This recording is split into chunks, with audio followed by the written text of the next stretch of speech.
Буын ауруы бүкіл әлемде миллиондаған адамдарға әсер ететін кең таралған ауру. Бұл ауру біздің қозғалысымызға, жайлылығымызға және жалпы әл-ауқатымызға айтарлықтай әсер етуі мүмкін.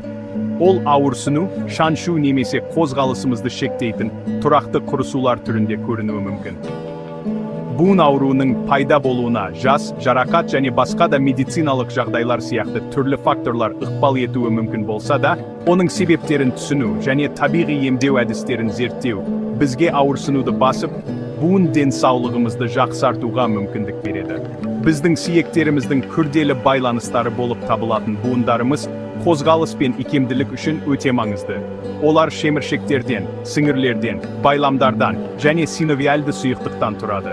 Олардың барлығы бірлесіп жұмыс істеп, тегіс және ауыртпалықсыз қозғалысты қамтамасыз етеді. Дегенмен, тозу, қабыну және аутоиммундық